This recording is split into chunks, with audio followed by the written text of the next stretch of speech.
After a fantastic 11-2 season capped off by a Peach Bowl victory, Mel Tucker and the Spartans were catapulted onto the national landscape.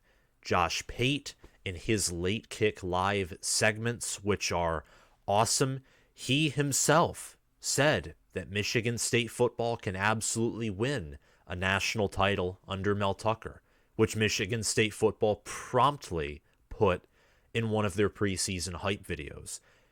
Many on ESPN and other websites tabbed Michigan State also as a program that could win a national title or a playoff game or become a dominant football power under Mel Tucker. They didn't, of course, mean that for 2022, but they meant in the not so distant future, like within the next decade, that Mel Tucker could achieve this at Michigan State. And many of them had Michigan State tabbed as a top 10, top 15 team. I myself had Michigan State in my top 20 and borderline on my top 15. I was more balanced on them than most. A lot of fan bases or just people with strong opinions either had Michigan well inside their top 10 or claimed that 2022 was a fluke. There were very few people in the middle ground when it came to Michigan State, and I find that to be the case with a lot of teams that are coming off of a successful year or two and have a lot of attention.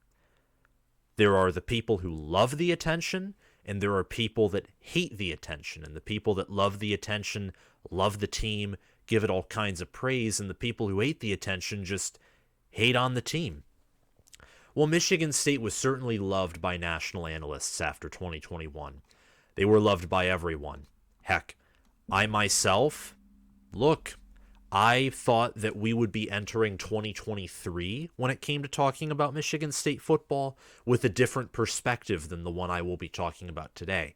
But that didn't happen because 2022 wasn't the rebuilding yet encouraging year that we all thought it would be, and that I told you incorrectly that it would be. I said that Michigan State in 2022 would probably go 8-4, 9-3. They'd win or lose their bowl game. It's hard to tell what the non-New Year's Six bowl matchups are going to be and the non-playoff matchups are going to be.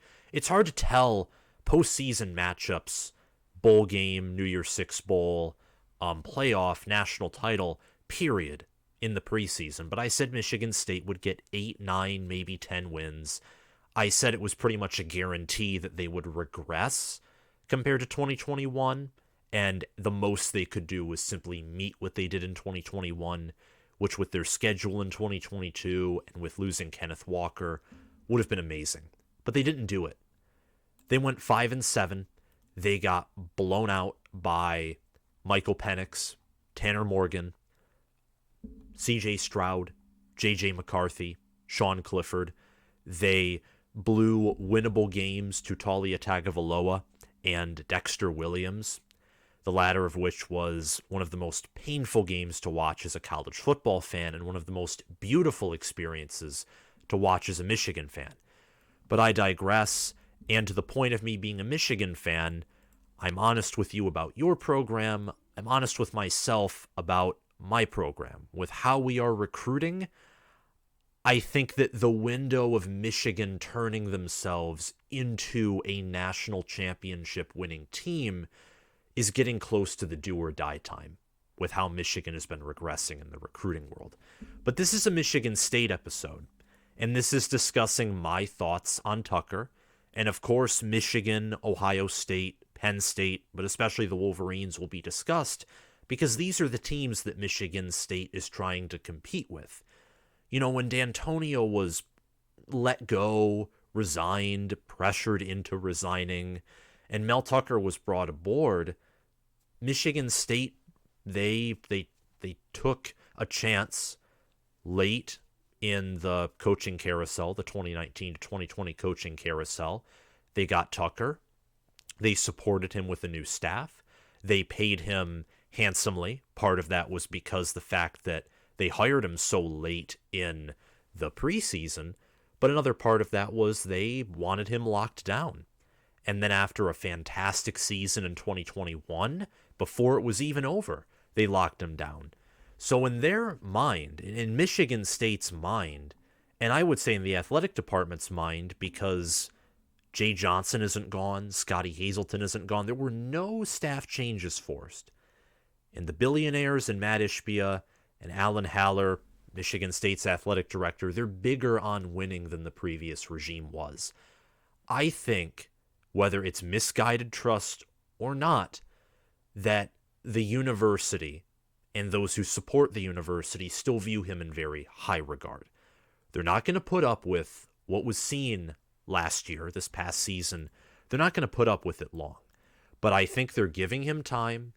They're giving him some patience. And there's an argument for that because D'Antonio left the cupboard relatively bare. So that's their side of it.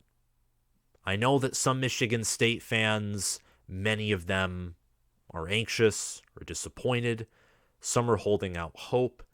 Basically, the entirety of the Big Ten, mostly Michigan and Ohio State, are excited that Michigan State, for now, seems to be further from the level those two teams are at than anticipated.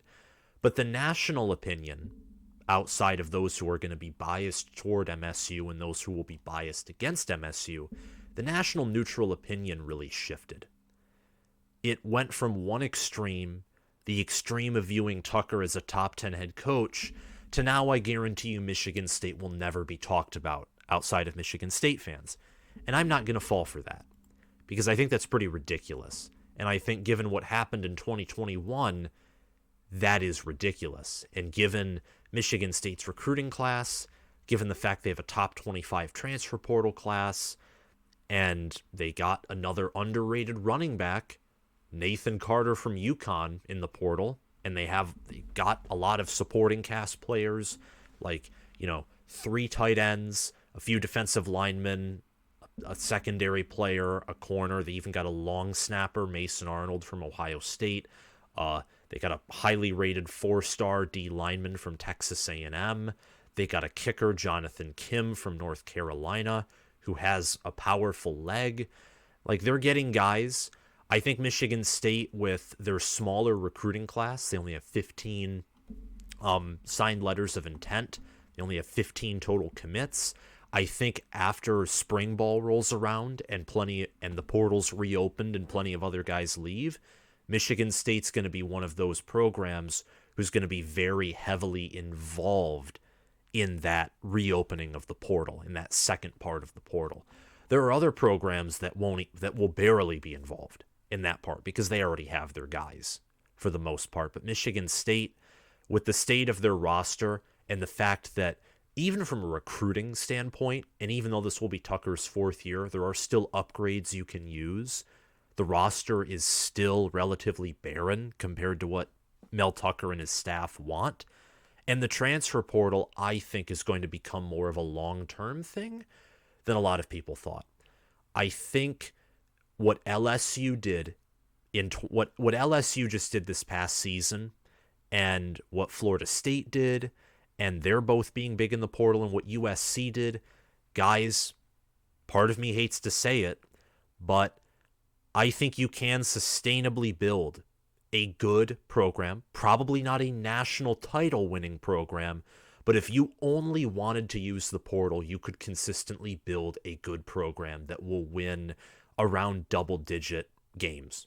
You could do that using only the portal. Now, going 14-1, 15-0, maybe 13-2 if a 2-loss team gets in, or when the 12-team playoff expands, maybe a 2-loss team wins the national title.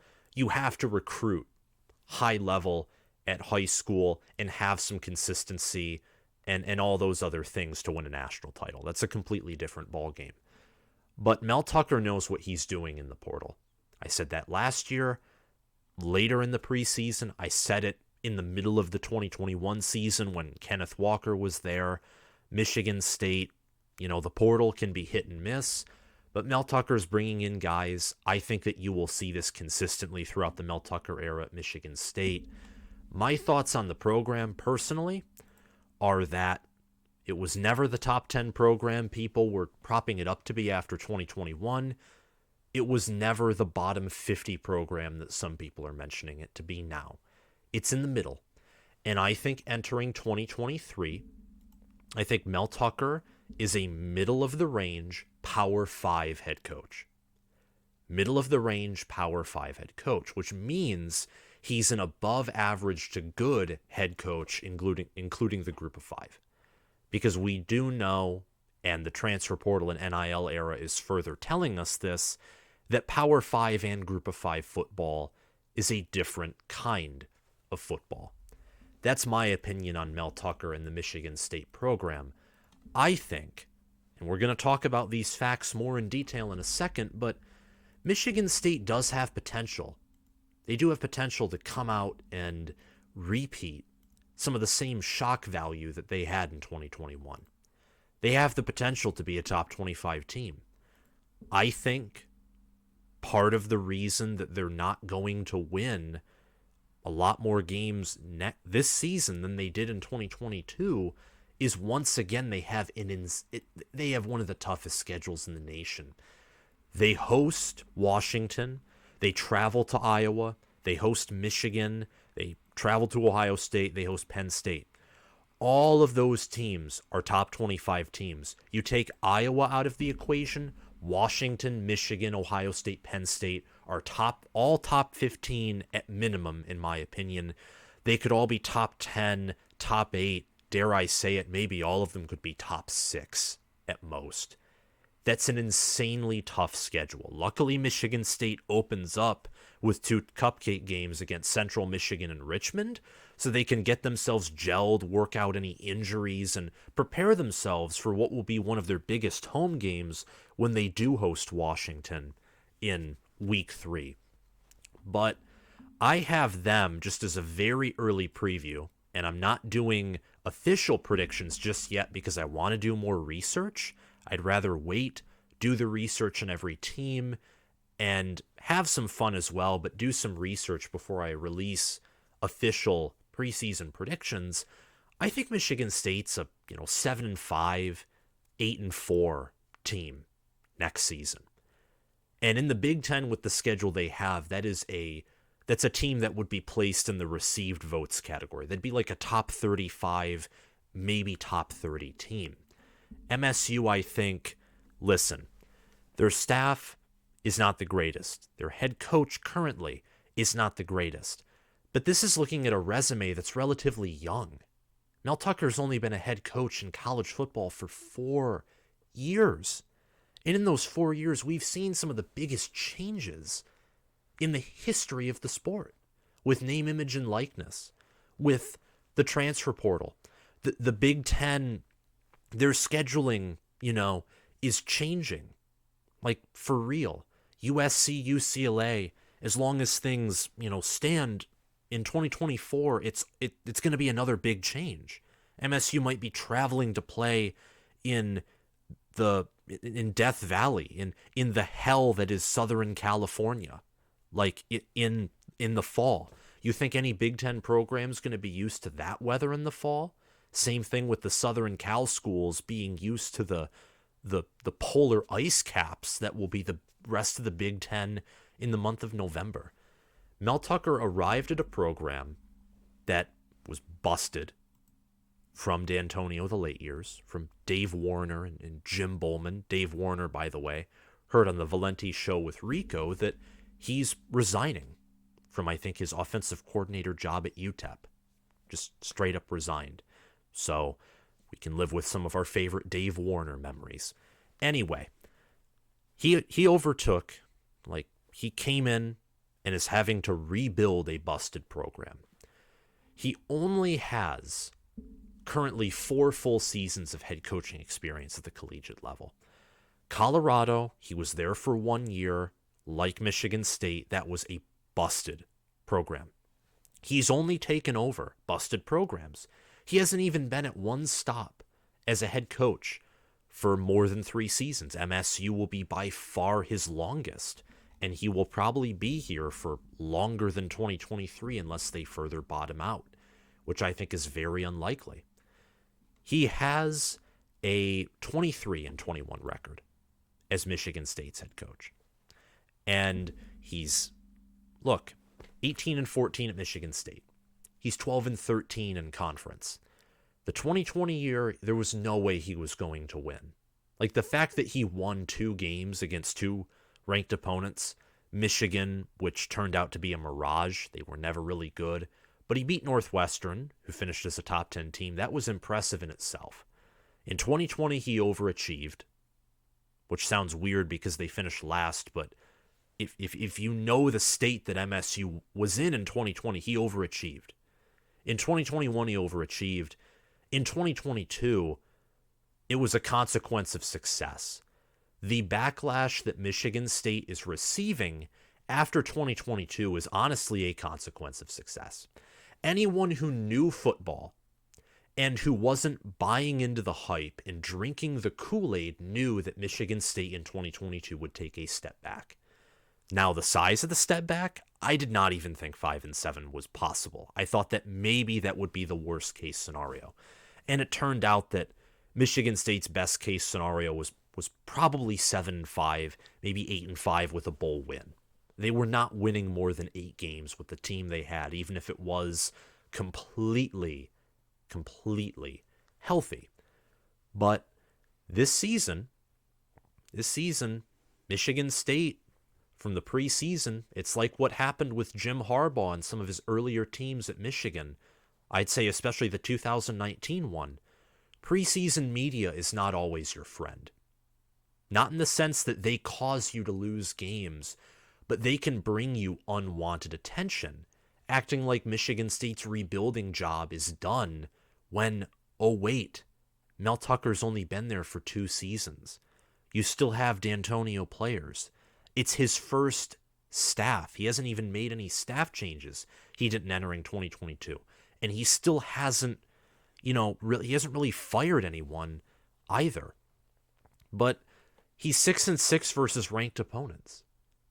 And he beat top 10 Michigan in 2021, beat top 10 Northwestern in 2020, won a road game against an Illinois team that looked like it was going to plow through the West this past season.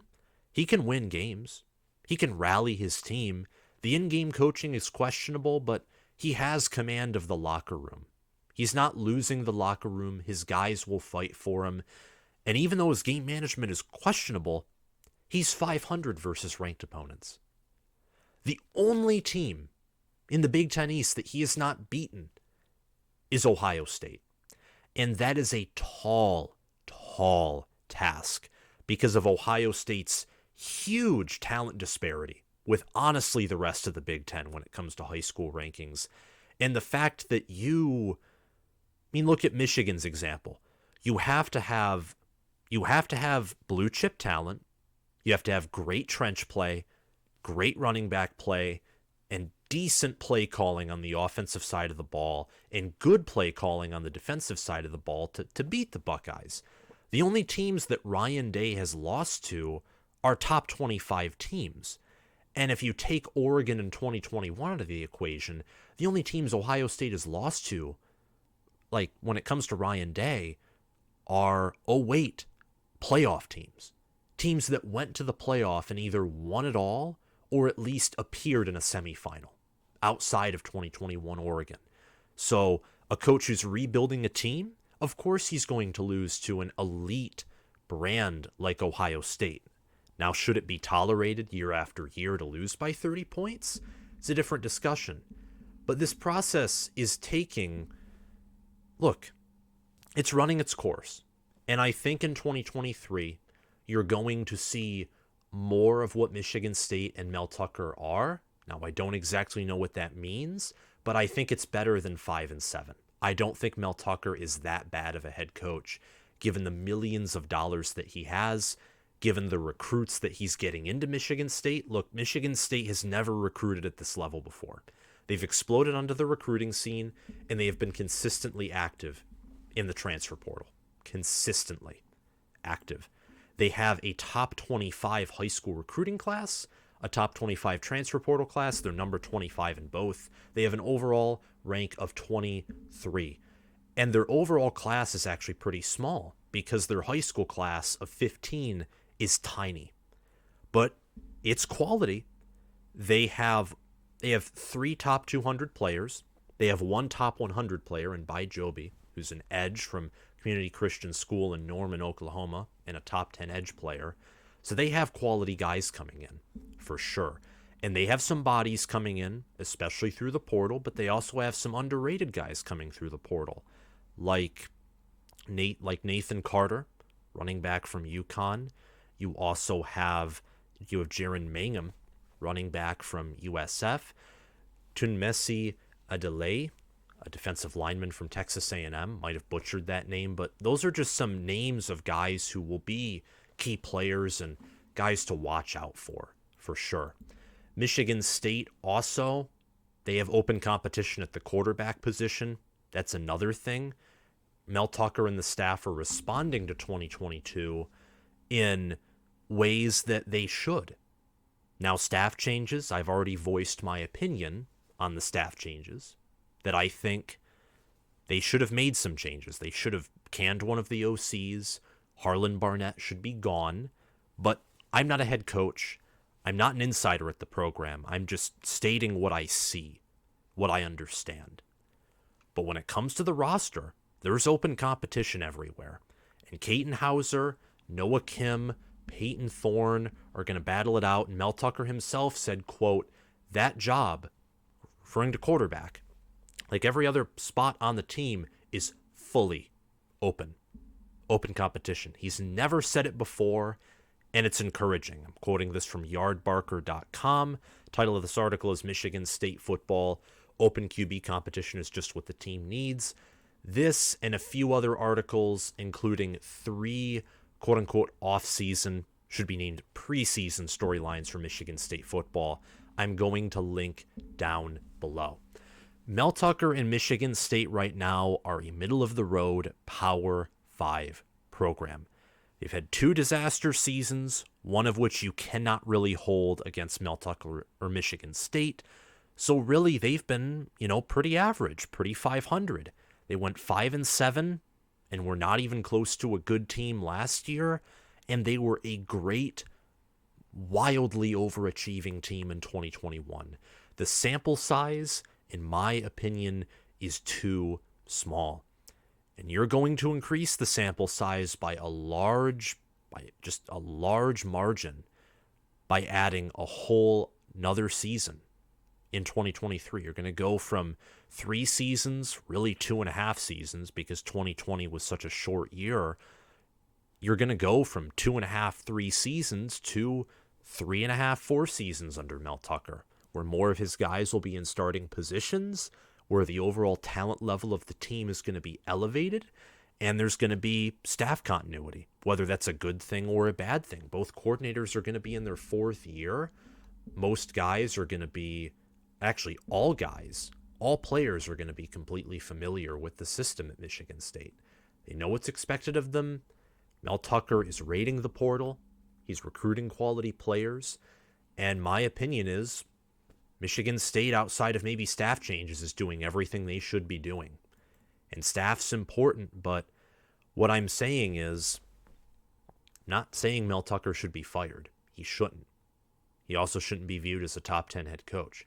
Michigan State right now, in my opinion, is a middle of the road to maybe above average Power 5 program / team that I still think is trending in the upward direction. But of course, the games play themselves, and we'll have to wait to see from fall camp, summer camp, from what Michigan State does in the portal when it reopens and in 2024 recruiting, and again from practices, especially open practices, and what the media tells us.